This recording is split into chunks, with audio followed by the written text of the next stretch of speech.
여러분 안녕하세요. 최신 세계 경제 뉴스를 발췌 소개하고 제 의견을 곁들이는 세계 경제는 지금 Current Issues of Global Economy 편집자 정견만입니다. 네, 10월 13일자 세계 경제는 지금 시작하겠습니다. 오늘 토픽 한 건, 단신 4건, 그리고 오늘은 신념과 성실한 노력에 관한 명언들을 재소개하겠습니다. 네, 오늘의 토픽은 10월 중 미국 소비자 물가 CPI가 전년 동기 대비 7.7% 상승에 거쳐 8개월 만에 8% 이하로 떨어졌다는 소식입니다. 네, 오늘은 단신 4건을 올렸습니다. 첫 번째 단신은 영국 경제가 지난 3분기 중에 마이너스 0.2% 역성장했는데요. 3분기 국내 총생산 규모가 3년 전인 2019년 4분기 GDP를 하회하였다는 소식입니다. 두 번째 단신은 지난주 비트코인이 20% 이상 하락하는 등 소위 암호화폐 전반이 급락하였는데요. 암호화폐 거래소 FTX의 자금난 때문이었습니다. 이와 관련된 내용을 정리하겠습니다. 세 번째 단신은 중국이 코로나 방역 대책을 일부 완화했다는 소식입니다. 네 번째 단신은 다음 주 미국 금융시장 주요 이슈 및 일정입니다. 그리고 오늘은 신념과 성실한 노력에 관한 명언들을 재소개하겠습니다. 네, 오늘의 토픽 US Inflation Turning the Corner as Consumer Prices Rise Below Expectations. 로이터 통신 보시죠. 10월 중 미국의 소비자 물가 CPI가 전년 동기 대비 7.7% 상승에 그쳤습니다.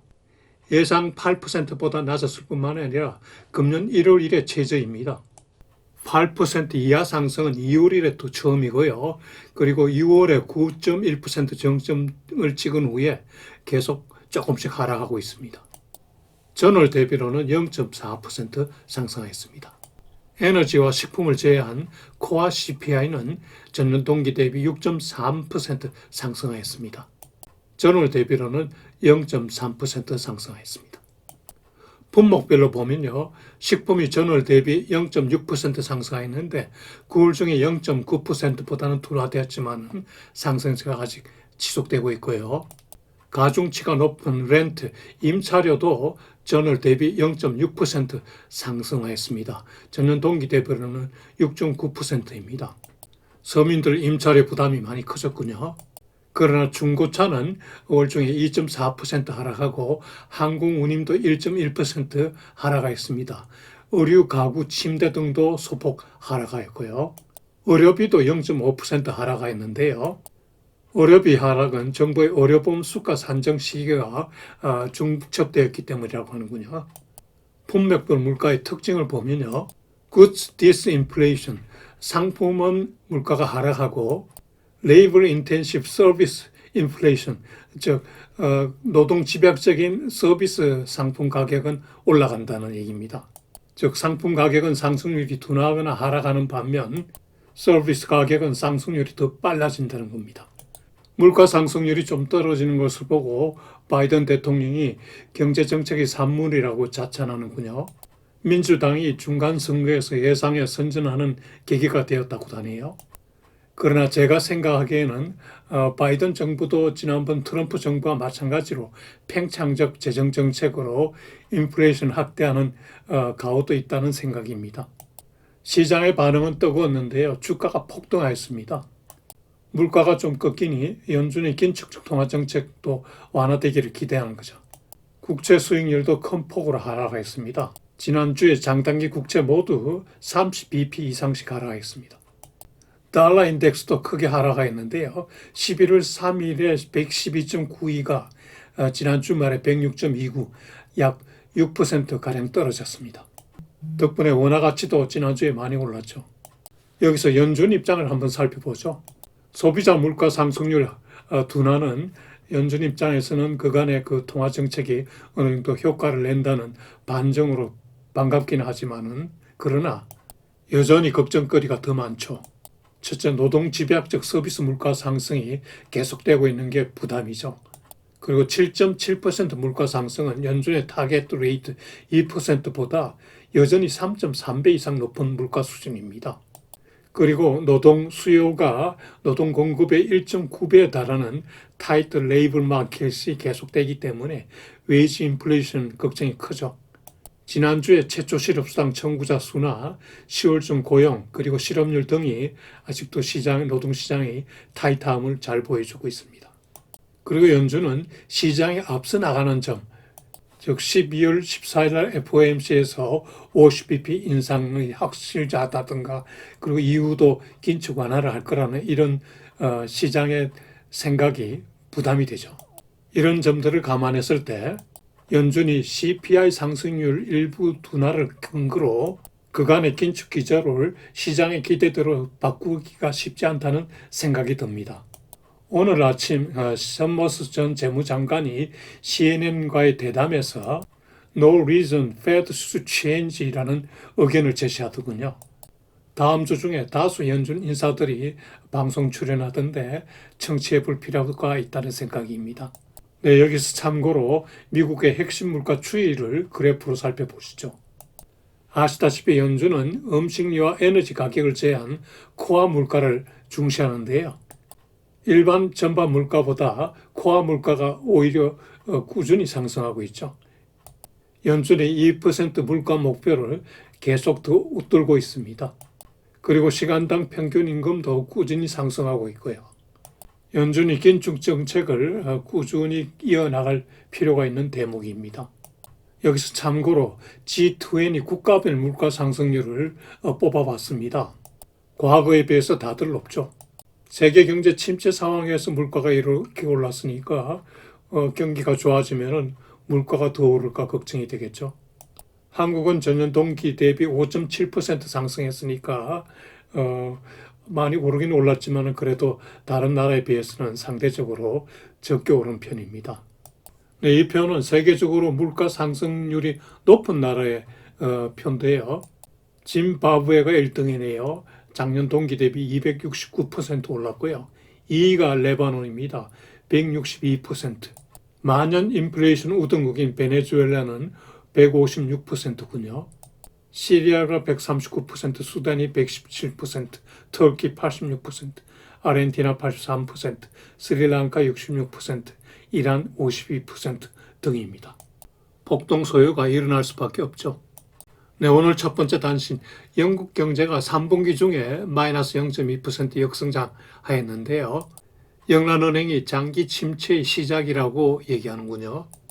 영국의 이번 3분기 GDP 규모는 2019년 4분기 GDP보다 0.4% 적은 것입니다. 오른쪽 상단 그래프는 분기별 성장률 표인데요. 팬데믹 중에 큰 폭 하락 그리고 그 후에 회복하다가 이후에 계속 성장률이 둔화됩니다. 이제 드디어 마이너스로 접어들고요.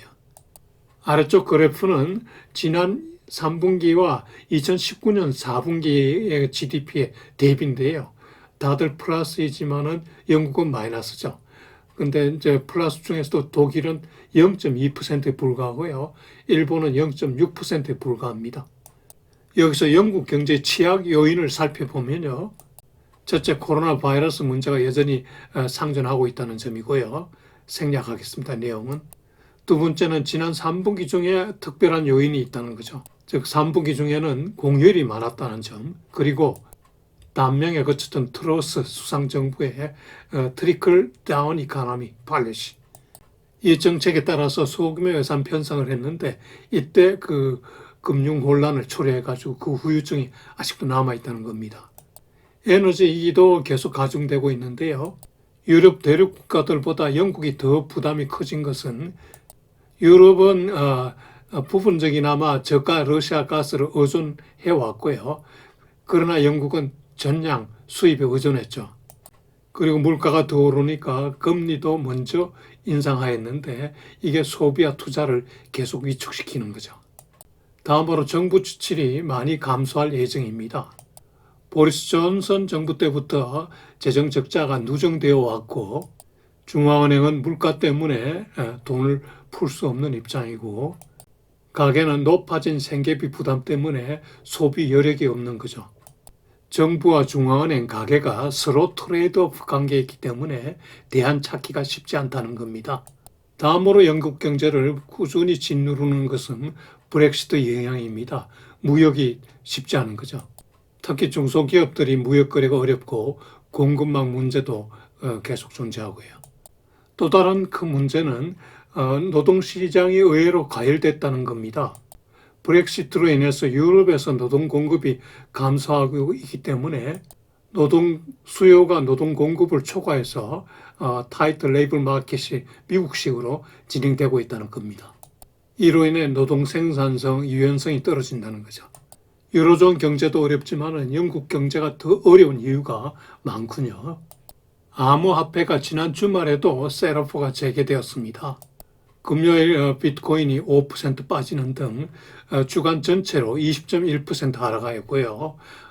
에thereum은 4.5% 빠졌고 주간 전체로는 24.3% 빠졌습니다. 그 셋오프 요인은 세계 3위 암호화폐 거래소인 FTX가 파산 신청하고 그리고 그 CEO도 사임을 했기 때문입니다. 이와 관련된 경과 내용은 좀 이따 설명드리겠습니다. 저는 개인적으로 암호화폐라고 하지 않고 암호 토큰이라고 부릅니다.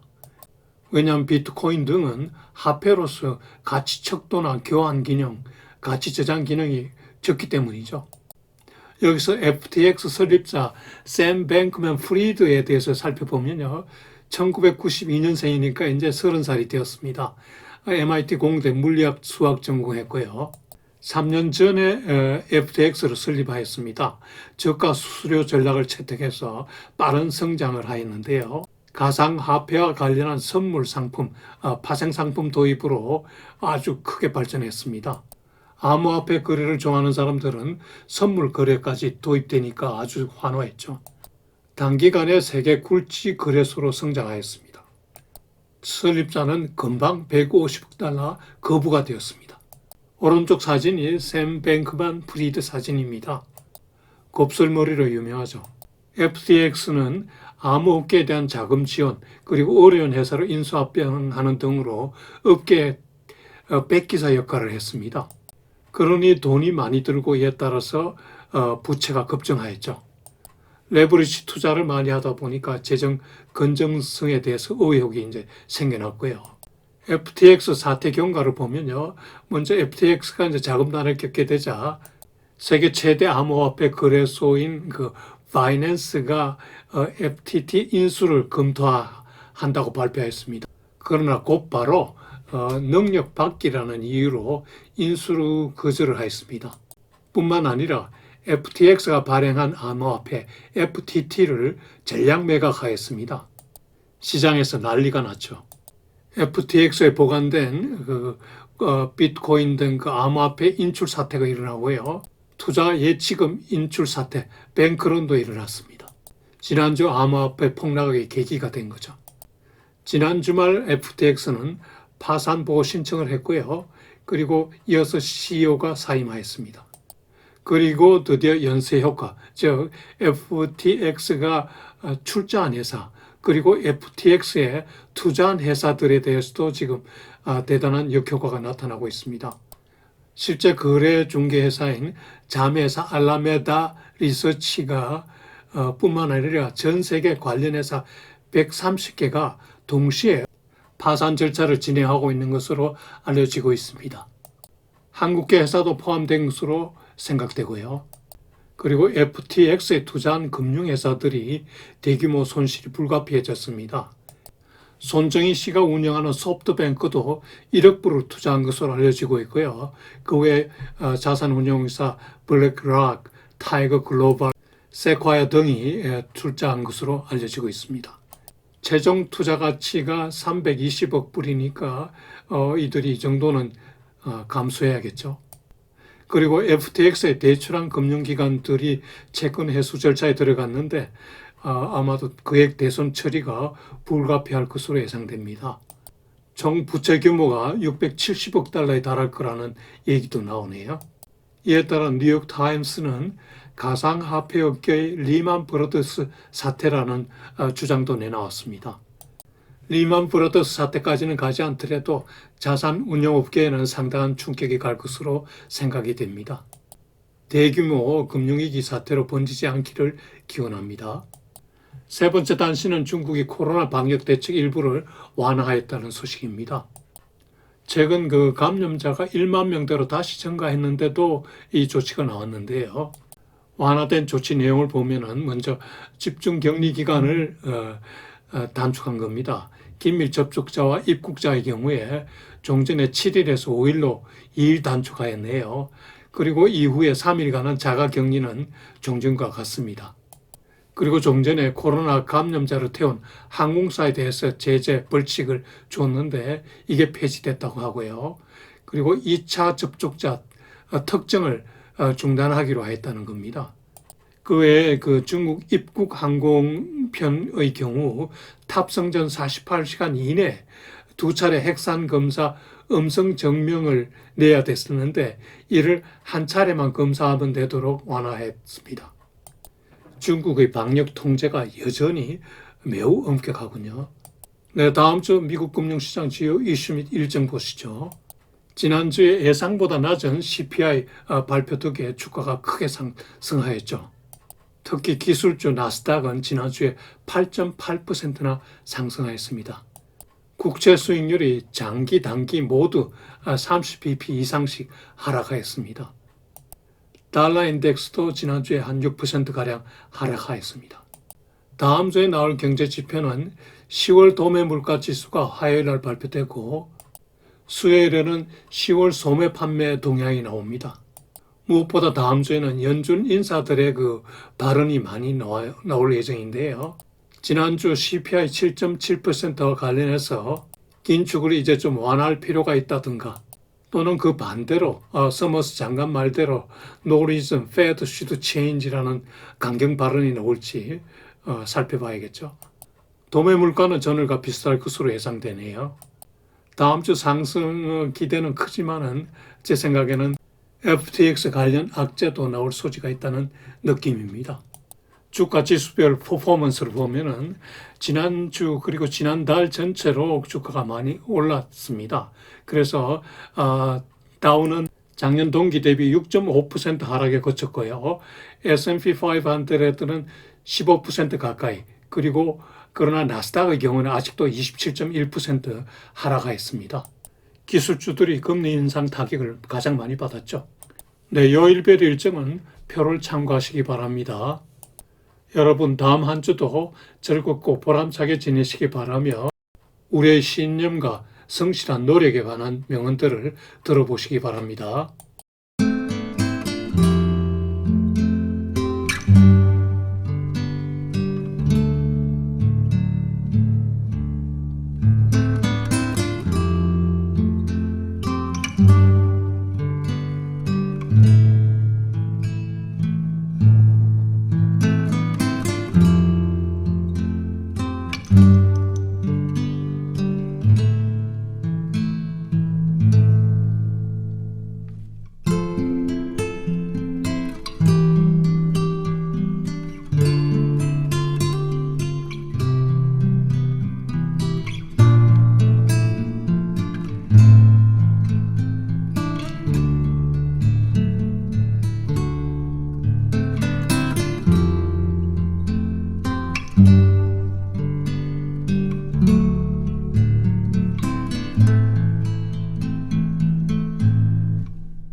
있습니다.